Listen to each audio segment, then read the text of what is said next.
তো এই হয়েছে যে এই চুরি করা একটা গাছ যেটা পাওয়া গেছে। এখনো 3টে গাছ আর পাওয়া যায় নাই।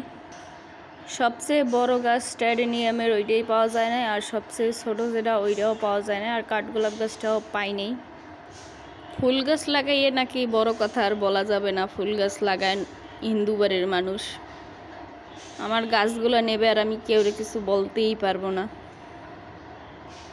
অনেক সহ্য করছি, অনেকবার নেছে, এর আগেও বারবার বলছি, কিন্তু কেউ তখন ভালোভাবে বলার জন্য শোনে নাই। এখন যদি আমি কিছু বলি, এখন যদি গায়ে লাগে কারো, তাহলে আমার তো আর কিছু করার নেই।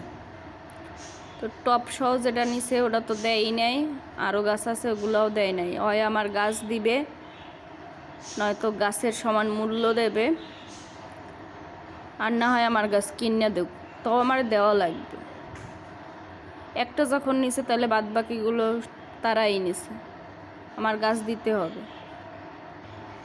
এই একটা অ্যাডেনিয়াম গাছ এই অনেক ছোট কিনছি, আমার ভিডিও আছে। তো তখন থেকে এগুলোকে কাটিং করলাম, লাগাইলাম, এখন ফুল ফুটতে আছে। তো এই অবস্থায় যখন গাছটা উঠাই এনেছে তখন এই গাছগুলোর তো ক্ষতি হলো, আমার এই ক্ষতিপূরণ কে দেবে?